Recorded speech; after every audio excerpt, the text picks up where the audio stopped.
de atacarse el uno al otro, aparece la señal de la venida de Cristo en el cielo.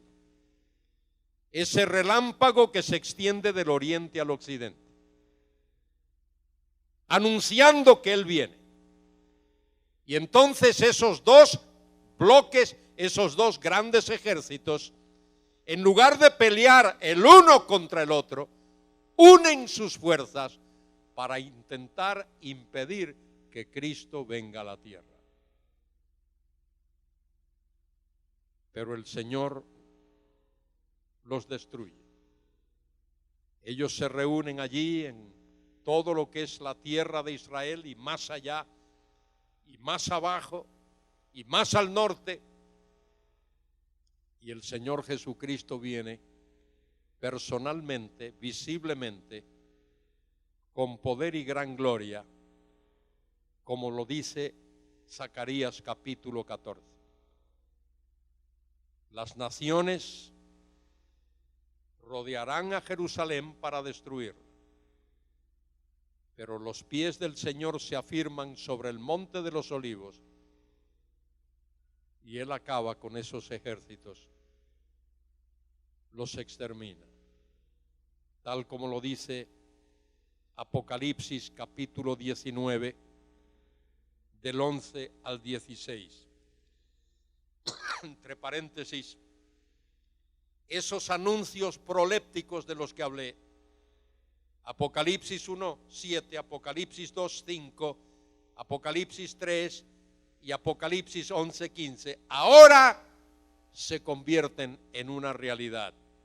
En el capítulo 19, versículo 11 dice que Juan vio el cielo abierto y vio un caballo blanco, y el que lo montaba se llamaba Fiel y Verdadero, y con justicia juzga y pelea. Y ese que viene cabalgando ese caballo blanco, ese sí es el Cristo verdadero, el Cristo genuino, que viene con poder, con majestad, con gloria, para establecer, para implantar en la tierra su reino de paz, de justicia, de santidad, de gloria, porque la gloria de Jehová será vista en toda la tierra, llenará toda la tierra, como las aguas cubren el mar, según Habacuc 2:14 e Isaías 11:9.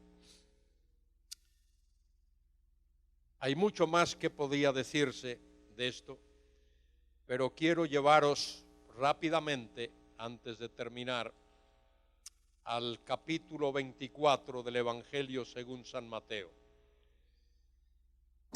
San Mateo capítulo 24.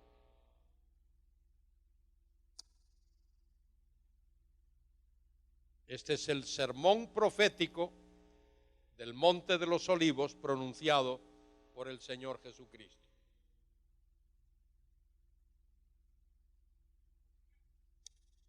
El pasaje comienza hablándonos que el Señor con sus discípulos han dado un vistazo a los edificios del templo en Jerusalén, y los discípulos estaban maravillados al ver la belleza de aquellos edificios. Y pensaban que el Señor iba a estar igualmente impresionado. Pero Cristo les dijo: ¿veis todo esto? De cierto os digo que no quedará aquí piedra sobre piedra que no sea removida. Aquello conmovió tremendamente a los discípulos, porque ellos, después de todo, eran judíos. Y para el judío el templo era el centro de su vida.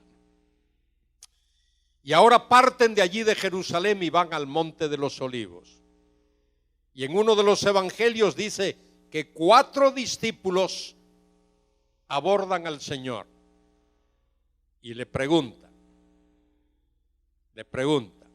dinos, ¿cuándo serán estas cosas? ¿Y qué señal habrá de tu venida y del fin del siglo. Y mire, durante estos breves días, 2 días, 3 días, he estado intentando mostrar, sugerir a vosotros que las señales de las que la Biblia habla no son señales relacionadas con el rapto. No hay señal para el rapto. Las señales que aparecen en la Biblia tienen que ver con la segunda venida en gloria de Cristo a la tierra. Para eso sí hay señales. Y las señales de las que la Biblia habla respecto de la segunda venida de Cristo, esas señales son los juicios de la gran tribulación. Esas son las señales. No hay señal para el rapto.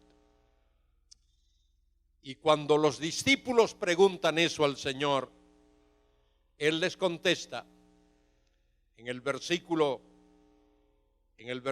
4, respondiendo Jesús les dijo: mirad que nadie os engañe, porque vendrán muchos en mi nombre, diciendo yo soy el Cristo, y a muchos engañarán, y oiréis de guerras y rumores de guerra.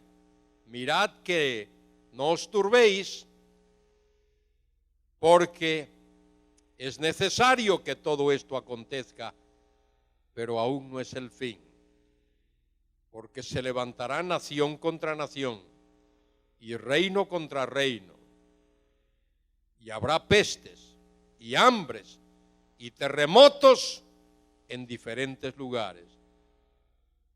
Y todo esto será principio de dolores. La Reina Valera debió de haber añadido ahí de parto. Dolores de parto. Es la palabra que aparece en el texto griego. Y es posible que hasta ahí el Señor esté describiendo a los discípulos lo que ha de ocurrir durante esa primera mitad de la gran tribulación, de la cual he hablado. Y a partir del versículo 9, el Señor les hable a los apóstoles de lo que ha de ocurrir en la segunda parte. Entonces os entregarán a tribulación. Eso tiene que ver con esa persecución de la cual he hablado ya. ¿Os acordáis que al final del capítulo 25 de Mateo, el Señor, cuando Él venga a la tierra, hará un juicio, dice allí, juicio de las naciones? En realidad, la palabra naciones ahí debe traducirse gentiles. Y en la base de ese juicio es el trato que los gentiles hayan dado a los judíos. El Señor dice allí que pondrá a unos a su derecha y les dirá: tuve hambre y me disteis de comer, tuve sed y me disteis de beber, estuve desnudo y me vestisteis, en la cárcel y me visitasteis, etc. Y ellos preguntan: Señor, ¿cuándo hicimos estas cosas? Y Él dice: por cuanto lo hiciste a uno de estos mis hermanos pequeñitos, a mí lo hiciste. Y dirá a los de la izquierda: apartaos de mí, malditos, al fuego eterno preparado para el diablo y sus ángeles, porque tuve hambre y no me disteis de comer, tuve sed y no me disteis de beber, etc. Señor, ¿cuándo te vi? Por cuanto no lo hicisteis a uno de mis hermanos pequeñitos, a mí no lo hicisteis. Y posiblemente a eso es a lo que se refiere aquí, cuando dice el texto: entonces os entregarán a tribulación. Así como ha ocurrido en la historia en pequeño, en miniatura. Ocurrió en tiempos de Antíoco Epífanes el IV, por el año 171 al 168 antes de Cristo, en tiempos de los macabeos, y tal como ocurrió en tiempos de Hitler. Ahora esto va a ocurrir de manera universal en todo el mundo. Habrá un antisemitismo mundial. Y dice el texto aquí, muchos tropezarán entonces y se entregarán unos a otros y unos a otros se aborrecerán. Mire hasta dónde llegará.